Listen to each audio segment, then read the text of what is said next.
L'hypertrophie bénigne de la prostate constitue un obstacle sous-vésical à l'écoulement des urines, qui sera à l'origine de l'apparition de signes obstructifs et des signes irritatifs.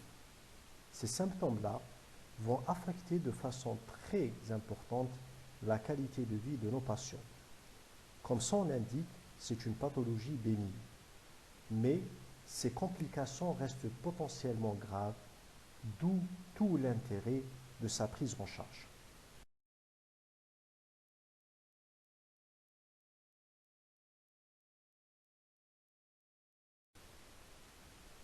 C'est la tumeur bénigne la plus fréquente chez l'homme. D'ailleurs, c'est la troisième maladie en termes de dépenses de santé dans les pays industrialisés. Donc elle constitue un problème de santé publique. Et 70% des hommes recevront au cours de leur vie un traitement pour l'hypertrophie bénigne de la prostate. Donc, ces chiffres indiquent que c'est une pathologie qui est assez fréquente, que c'est une pathologie qui est liée au vieillissement.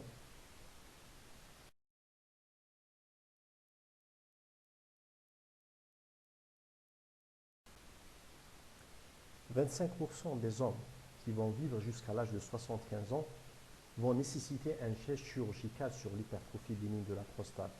Donc, c'est des patients qui sont en stade de complication. L'incidence, bien sûr, elle est liée directement au vieillissement et elle est présente histologiquement chez 90% des hommes au-delà que de 80 ans.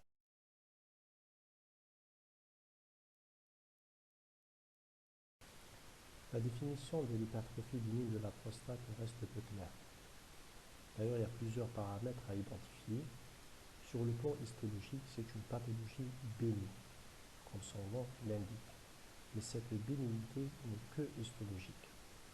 Sur le plan clinique, le patient présente des symptômes du bas appareil urinaire, des SMO. Et ces symptômes ne sont pas spécifiques à l'hypertrophie bénigne de la prostate. Ils peuvent survenir dans d'autres pathologies. Le pronostic il est bénin, c'est une pathologie bénigne, mais elle peut engendrer des complications graves qui peuvent mettre en jeu le pronostic fonctionnel des reins, voire même le pronostic fonctionnel du patient par l'insuffisance rénale aiguë ou chronique.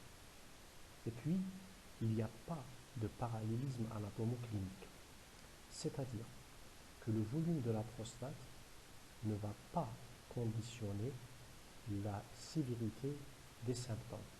C'est-à-dire qu'on peut avoir chez un patient une petite prostate et des symptômes très importants. Alors chez un autre patient, une prostate volumineuse qui fait 100 grammes par exemple, mais les symptômes, ils ne sont pas très importants.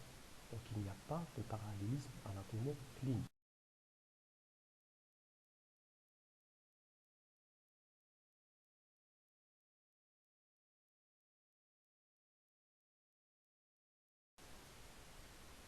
La prostate est une glande sexuelle qui siège au niveau du carrefour urogénital. Elle est traversée donc par l'urètre prostatique, mais aussi par les canaux éjaculateurs. Et toute modification de sa structure, de son architecture et d'augmentation de son volume va avoir des répercussions sur le bas appareil urinaire.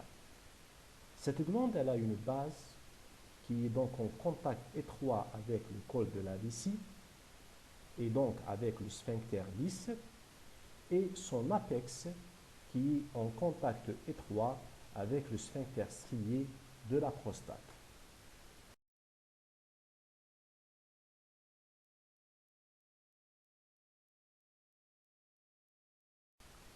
McNeil avait présenté une anatomie zonale de la prostate en 1980 et qui reste toujours d'actualité. La prostate est constituée de 4 zones. Une zone périphérique qui apparaît en rouge, c'est la zone de développement, de prédilection de développement des cancers de la prostate. Puis nous avons la zone centrale qui apparaît en vert clair. Et puis nous avons la zone qui apparaît en bleu, c'est la zone de transition. Et cette zone-là qui entoure l'urètre prostatique, c'est là le siège de prédilection de développement de l'hypertrophie bénigne de la prostate. Et puis, nous avons la dernière zone, c'est la zone qui apparaît en blanc, c'est la zone fibromusculaire antérieure.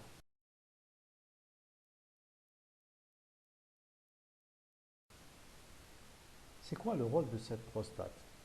C'est une glande sexuelle qui participe à la production du sperme. Son rôle essentiel est la production de l'antigène spécifique de la prostate. C'est une sécrétion exocrine dans le sperme. Le rôle de cet antigène est la liquéfaction du coagulant spermatique. Mais à l'état physiologique, cet antigène passe dans le sang, mais avec des valeurs minimes. Et d'ailleurs, c'est ce qui est dosé dans le sang. Mais lorsqu'il y a modification de l'architecture de la prostate, ce passage dans le sang devient plus important.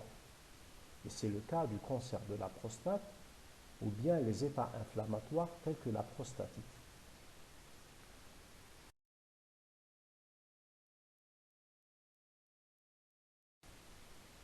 L'étiologie est mal connue. Mais on sait très très bien que deux conditions sont requises. D'ailleurs, c'est l'âge, c'est une pathologie de vieillissement. Et puis, la fonction androgénique correcte, elle influence sur le développement de l'hypertrophie bénigne de la prostate, mais aussi sur le développement du cancer de la prostate. Et donc, avec l'âge et avec une fonction androgénique correcte, nous allons avoir des perturbations des mécanismes de l'apoptose et des facteurs de croissance qui sont évoqués.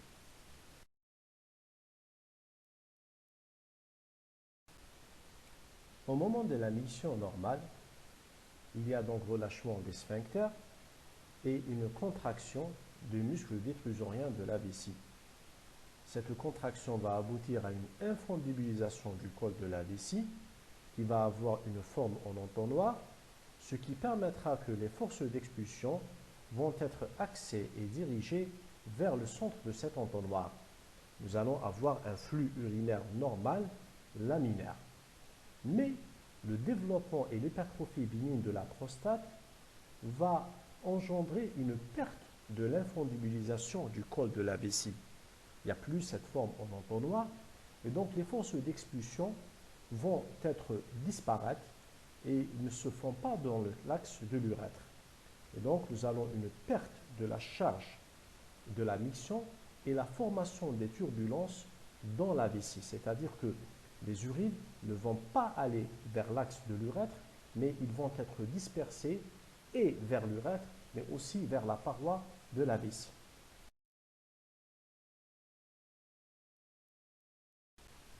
Sur le plan éthiopathogénique, il faut savoir qu'au moment de la miction normale, il y a un relâchement des sphincters et une contraction du muscle détrusorien de la vessie. Cette contraction va aboutir d'abord à une infondibilisation du col vésical, c'est-à-dire il va y avoir une forme en entonnoir. Et cette forme en entonnoir permet l'expulsion dans un seul sens, c'est-à-dire vers le sens de l'entonnoir et donc vers l'extérieur. Il n'y a pas de turbulence au niveau du col de la vessie ou bien dans la vessie de façon générale.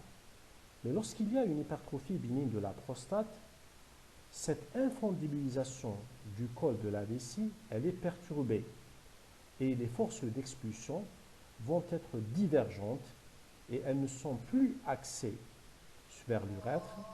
Donc il y a perte.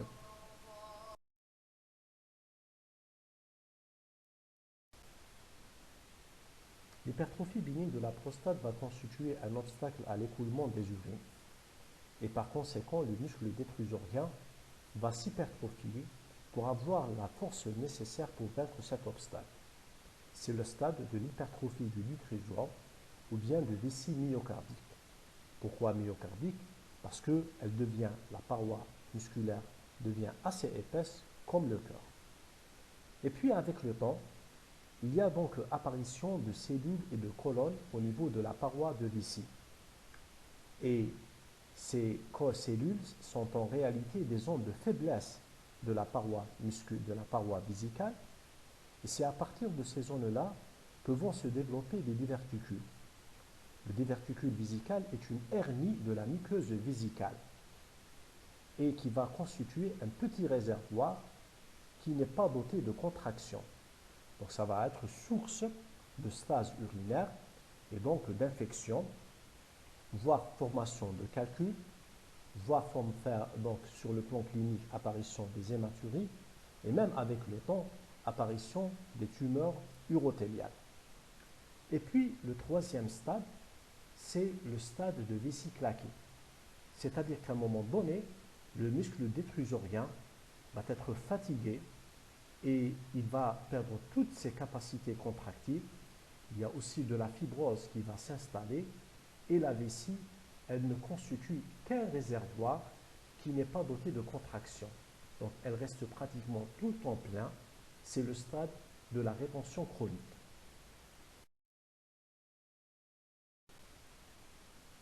L'hypertrophie bénigne de la prostate constitue un obstacle à l'écoulement des urines. Et donc, par conséquent, le muscle vésical détrusorien va s'hypertrophier pour avoir une force musculaire nécessaire pour vaincre cet obstacle. Donc, c'est le premier stade des étapes d'évolution de l'hypertrophie bénigne de la prostate. Nous avons une hypertrophie compensatrice de l'utrésoire et d'ailleurs ce qu'on appelle la vessie myocardique. À ce stade-là, les symptômes sont peu présents, voire même absentes. Et puis, à un moment donné,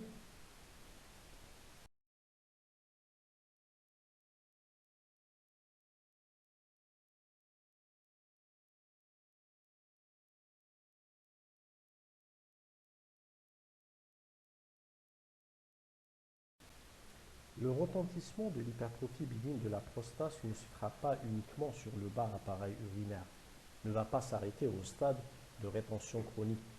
Mais il y a un retentissement sur le haut appareil urinaire qui va se manifester par une dilatation urétérale et pyélocalicienne. Et avec le temps, nous allons avoir une destruction progressive du parenchyme rénal. Et cela va aboutir à l'insuffisance rénale, qu'elle soit aiguë ou chronique. Et ça fait toute la gravité de cette pathologie qui est dite bénigne.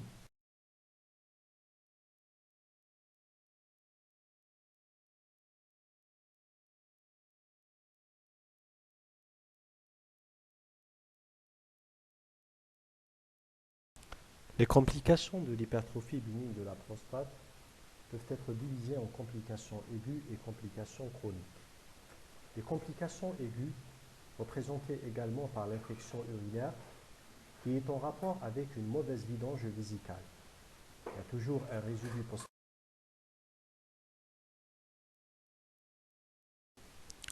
Les complications de l'hypertrophie bénigne de la prostate sont représentées par deux parties. Il y a les complications aiguës, qui sont essentiellement l'infection urinaire. Cette infection est en rapport avec une mauvaise vidange de vessie, donc il y a toujours un résidu postmictionnel qui favorise la pullulation microbienne. Cette infection, elle va aggraver davantage les symptômes du bas appareil urinaire, essentiellement la pollacurie et les brûlures mictionnelles. Puis nous avons l'hématurie, qui peut être conséquente à l'infection urinaire, mais aussi à la présence d'une lithiase à l'intérieur de la vessie. Cette hématurie ne peut être mise sur le compte de l'hypertrophie bénigne de la prostate qu'après avoir éliminé un cancer de vessie ou une tumeur de la voie excrétrice urinaire supérieure. Puis nous avons la rétention vésicale aiguë, c'est l'impossibilité donc d'éliminer les urines. C'est une rétention qui est très douloureuse, avec la présence d'un globe vésical clinique qui est très douloureux à la palpation. Et cette rétention nécessite une évacuation, soit par un sondage vésical, soit par une cystostomie à minima. Et puis nous avons les insuffisances rénales aiguës obstructives, qui sont secondaires généralement aux rétentions aiguës, mais qui peuvent être résolutives. Les complications chroniques de l'hypertrophie bénigne de la prostate sont représentées par la rétention vésicale chronique incomplète, c'est-à-dire que le patient va avoir un globe vésical, mais qui n'est pas douloureux à la palpation. Pourquoi? Parce que c'est un patient qui garde quand même un certain degré de vidange vésicale. C'est ce qu'on appelle la miction par engorgement. Le patient, à chaque fois qu'il y a donc un remplissage important de la vessie, il y a une élimination de quelques gouttes d'urine c'est ce qu'on appelle l'élimination du trop-plein. Et cela permettra d'avoir un soulagement du patient. Et la deuxième complication, c'est la lithiase vésicale. Cette lithiase vésicale, elle est secondaire au stase. Cette lithiase sera donc à l'origine d'une hématurie macroscopique. Et puis, nous avons l'insuffisance rénale chronique, qui est en rapport avec la destruction du parenchyme rénal, qui est secondaire à l'urétérohydronéphrose en rapport avec la rétention vésicale chronique.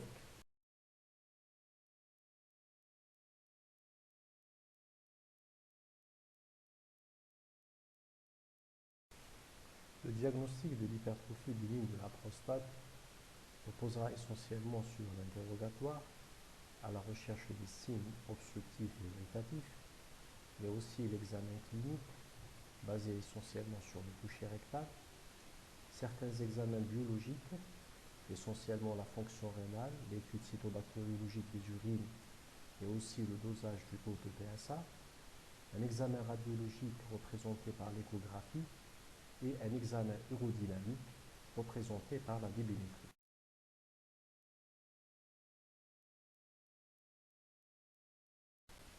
Le diagnostic de l'hypertrophie bénigne de la prostate peut se faire de façon fortuite. C'est-à-dire généralement, c'est des patients jeunes qui ont fait une échographie abdominopelvienne pour une autre raison et dans laquelle on va découvrir qu'il y a une hypertrophie bénigne de la prostate. C'est des patients souvent qui sont asymptomatiques et ils ne nécessitent pas de traitement. Soit c'est les symptômes du bas appareil urinaire qui ont motivé le patient à consulter, c'est le cas de l'hypertrophie bénigne symptomatique, soit carrément, nous sommes dans le dernier cas de figure, ce sont les hypertrophies bénignes de la prostate compliquées.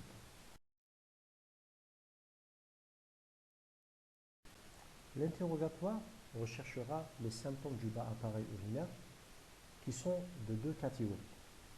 Nous avons les symptômes obstructifs et nous avons les symptômes irritatifs.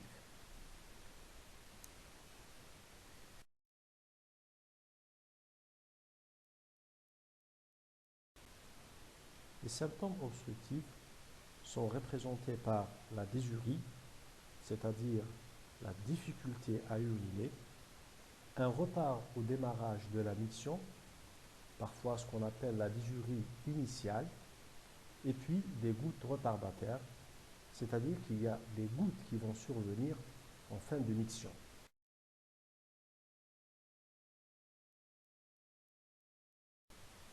Les symptômes irritatifs sont représentés par la polacurie, c'est l'augmentation de la fréquence de la miction. L'urgenturie, c'est la sensation d'un besoin impérieux d'aller uriner qui ne peut être différé. Et puis aussi les brûlures mictionnelles.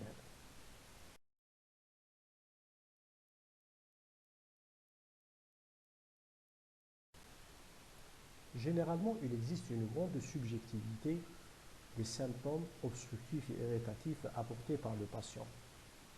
Pour cela, il y a des questionnaires qui ont été développés pour évaluer de mieux cette symptomatologie. Parmi ces questionnaires, nous avons le score IPSS, le score international symptomatique de la prostate. Ce score prend en considération plusieurs paramètres et permettra donc de classer les patients en trois catégories. Des patients peu symptomatiques, des patients symptomatiques et des patients très symptomatiques. Ce score, malheureusement, il n'a pas été validé, il n'y a pas eu de recherches qui ont été faites en langue arabe ou autre langue, et il n'existe pas.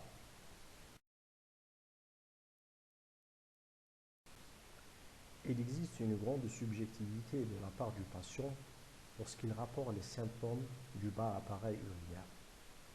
Pour cela, des questionnaires ont été développés et validés pour mieux évaluer les symptômes des patients. Concernant l'hypertrophie bénigne de la prostate, c'est le score IPSS. C'est le score international symptomatique de la prostate. Ce score-là, il est constitué de 7 questions qui sont cotées de 0 à 5. Et donc, on peut avoir un score minimum de 0 et un score maximum de 35. Et puis, les patients sont classés en 3 catégories. La première catégorie, c'est les patients peu symptomatiques ou bien moyennement symptomatiques et les patients très symptomatiques. Ce score permettra de mieux évaluer le patient, de le suivre dans le temps et aussi poser même les indications thérapeutiques.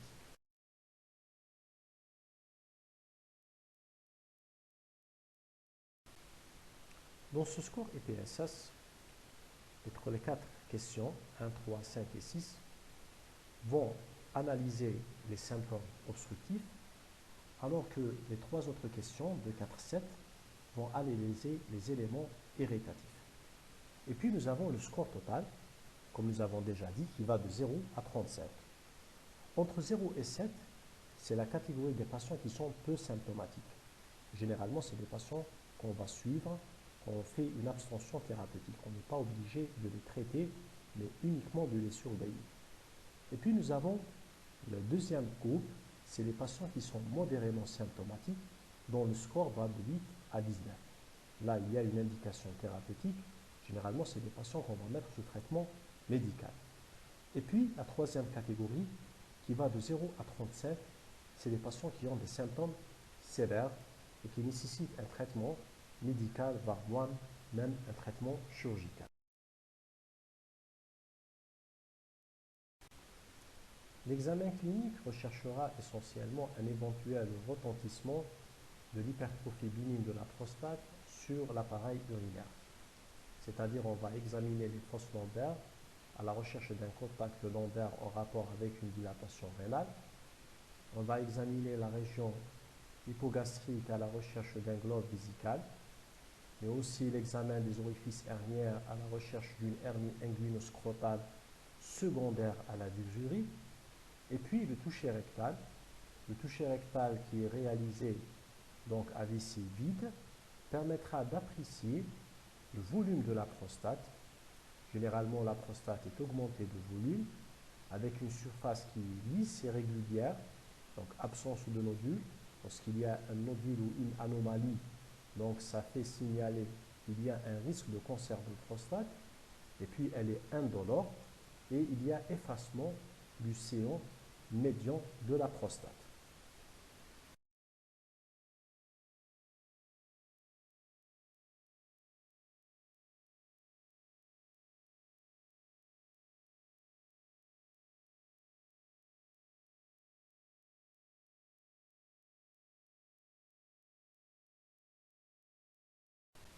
La débimétrie est un examen simple non invasif. Le patient il remplit sa vessie de façon physiologique, c'est-à-dire en buvant, et lorsqu'il sent le besoin d'aller uriner, il va uriner sur un disque rotateur. Ce disque-là va transférer les données vers un logiciel qui va les interpréter sous forme d'une courbe. Chez le sujet normal, la courbe est en forme d'une cloche et le débit max est supérieur à 15 ml. C'est-à-dire qu'au cours d'une débimétrie, il y a certains paramètres qui sont mesurés, à savoir le temps de la miction, le débit max, mais essentiellement l'aspect de la courbe. Et le volume uriné doit être supérieur à 150 ml pour que cette débimétrie soit interprétable. Chez les patients qui présentent une hypertrophie bénigne de la prostate, souvent déjà l'aspect de la courbe il est modifié. C'est une courbe en plateau. Le débit max est inférieur à 15 ml par seconde et puis le temps de la miction est allongé.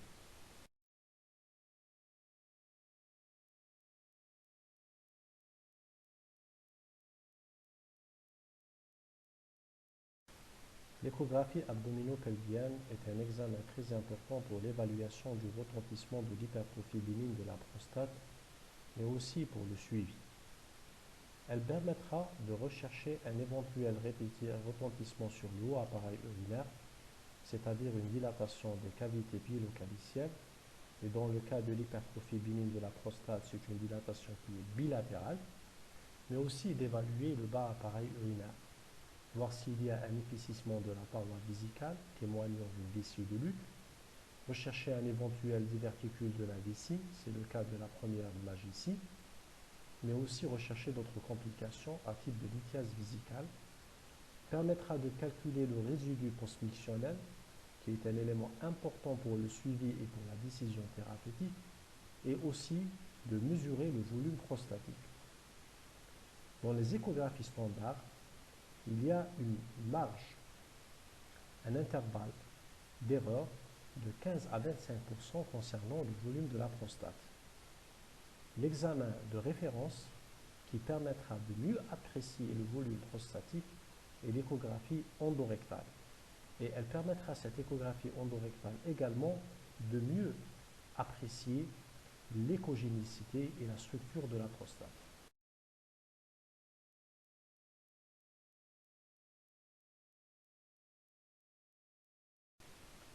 Une fois le diagnostic de l'hypertrophie bénigne de la prostate a été posé et les examens complémentaires recommandés ont été réalisés, ce qui permettra donc de classer notre patient et lui proposer le traitement adéquat. Cependant, il existe plusieurs armes thérapeutiques. Commençons d'abord par l'abstention-surveillance, le traitement médical, le traitement chirurgical et les alternatives à la chirurgie. L'abstention-surveillance, généralement, elle est indiquée chez les patients peu symptomatiques, dont le score IPSS est inférieur à 7, et chez qui les examens complémentaires sont revenus sans anomalie.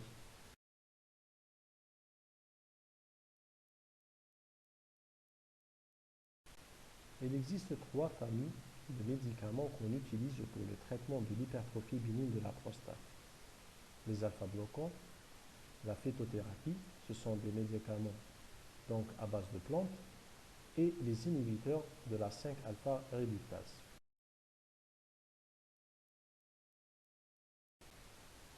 Par la présence des récepteurs alpha au niveau de l'urètre prostatique, la capsule prostatique et les fibres musculaires lisses de la prostate, l'utilisation des alpha-bloquants va entraîner une diminution du tonus de l'urètre prostatique et aussi une relaxation des fibres musculaires prostatiques lisses, ce qui va améliorer le jet urinaire.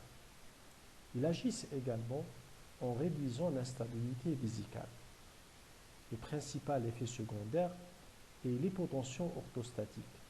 C'est pour cela qu'il faut faire très attention lors de la prescription de ces médicaments chez des patients qui prennent déjà des traitements antihypertenseurs. De préférence également les prescrire en fin de journée.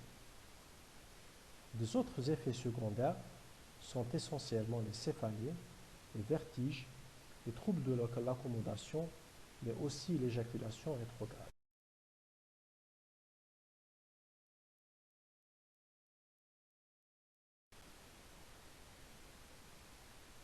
5-alpha-réductase est une enzyme qui va transférer la testostérone en dihydrotestostérone, qui est la forme active qui va agir au niveau des cellules prostatiques.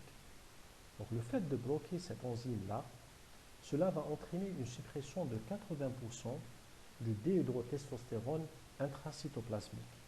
Et par conséquent, nous allons avoir une réduction du volume de la prostate et donc une réduction des résistances. Généralement, au bout de 6 mois, on peut avoir une réduction de presque de 30% du volume de la prostate. Mais il y a aussi autre chose qu'il faut faire très attention, c'est que l'utilisation des inhibiteurs de la 5-alpha-réductase vont entraîner une diminution de 50% du taux de PSA. C'est-à-dire que l'interprétation du taux de PSA doit toujours se référer à multiplier par 2 le taux mesuré. Parmi les effets secondaires de ces inhibiteurs de la 5-alpha-réductase, on trouve des troubles de l'érection, une diminution de la libido et exceptionnellement une gynécomastie.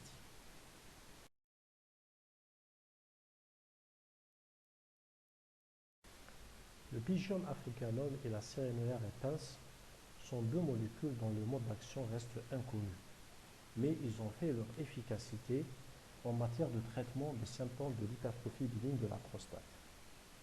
Ces traitements-là, que ce soit les alpha-bloquants, les inhibiteurs de la 5-alpha réductase ou bien les extraits de plantes, peuvent être donnés seuls ou bien en association. Cela dépendra essentiellement de la réponse clinique de notre patient. Le traitement chirurgical est le seul traitement curateur de l'hypertrophie bénigne de la prostate. Son but essentiel est d'améliorer la qualité de vie des patients en enlevant cet adénome qui constitue l'obstruction. Il faut savoir qu'il existe deux types d'interventions essentielles. Il y a la chirurgie endoscopique, la chirurgie à ciel ouvert. Quel que soit le type d'intervention jugé nécessaire, il est très important que l'étude cytobactériologique des urines ne trouve pas d'infection urinaire.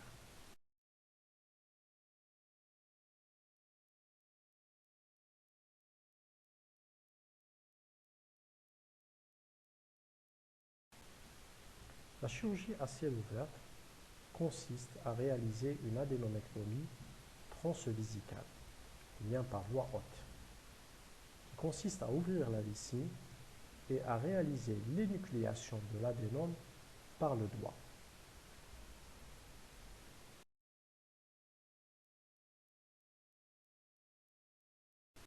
La deuxième technique chirurgicale est la résection endoscopique. Elle est indiquée pour les petits adénomes inférieurs à 60 grammes. Elle consiste à réaliser une fragmentation de l'adénome en de petits coucous de résection. L'avantage de cette technique, c'est qu'il n'y a pas d'incision, et donc la sonde peut être enlevée le deuxième ou troisième jour après l'intervention. Mais cette technique nécessite l'utilisation d'une soluté d'irrigation sucrée hypotonique qu'on appelle le glucocone. Et lorsqu'il y a un passage important de cette soluté dans la circulation générale, cela va entraîner ce qu'on appelle un TURP syndrome. C'est le syndrome de réabsorption de liquide d'irrigation. Sur le plan clinique, le patient va présenter des troubles visuels, bradycardie, une hypotension et des douleurs thoraciques. La prise en charge consiste essentiellement donc à équilibrer cette hyponatrémie et cela tout dépendra du taux de l'hyponatrémie. Si nous avons une hyponatrémie modérée supérieure à 120 mmol par litre, le traitement est la restriction hydrique associée à des diurétiques. Si l'hyponatrémie est sévère inférieure à 120 mmol par litre, dans ce cas-là, il faut donner un sérum physiologique hypertonique en perfusion lente. Et la complication de cette chirurgie, comme la chirurgie à ciel ouvert, c'est l'éjaculation rétrograde. Maintenant, actuellement, on utilise également la résection bipolaire, c'est-à-dire, c'est au lieu d'utiliser le glucocone pour prendre une soluté d'irrigation, on utilise le sérum physiologique. Donc cette technique permet d'éviter le TURP syndrome. Elle est indiquée essentiellement chez les patients qui sont tarés, qui présentent donc des risques chirurgicaux importants, et également lorsque la résection elle dure dans le temps.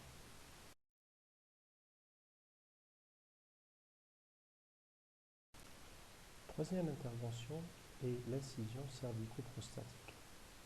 C'est une intervention qui se fait également par voie endoscopique et qui consiste à réaliser une simple incision allant du col de la vessie jusqu'au niveau du verrou montanum. Elle est indiquée essentiellement chez les sujets jeunes qui présentent un petit adénome et chez qui on veut préserver l'éjaculation normale. Et cette technique, réellement, elle peut préserver l'éjaculation chez 80% des patients. Elle peut être utilisée également chez les sujets âgés au mauvais état général qui sont porteurs d'un petit adénome.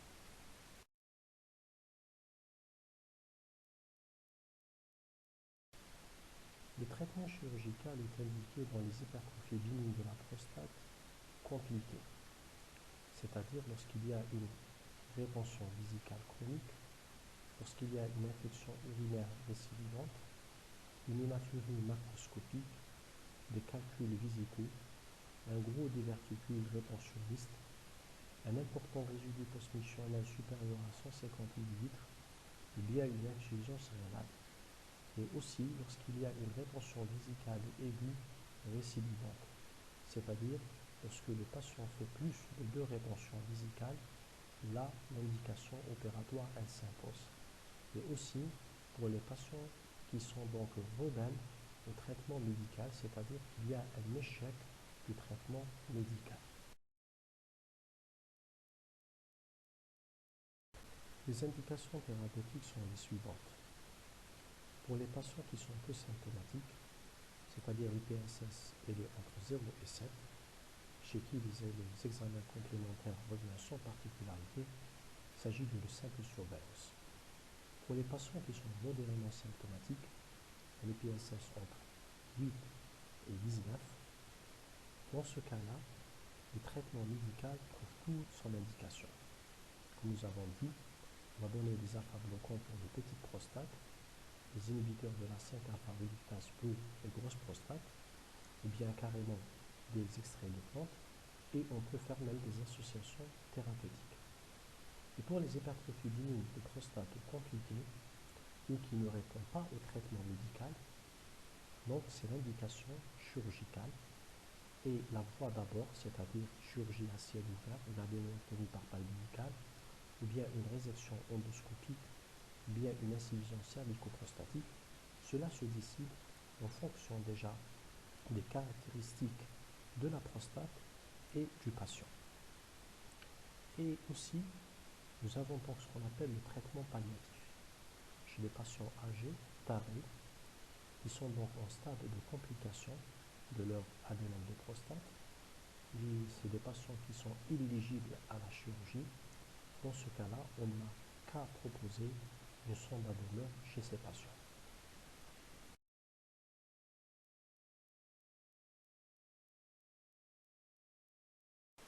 Bon, je vous remercie pour votre attention. Cette présentation audio est une complémentarité du cours qui vous a été renvoyé sous format PDF. Donc, je reste donc à votre écoute. Vous pouvez adresser vos questions par mail. Mon mail, donc, il figure sur le support PDF. Et je vous remercie encore une fois.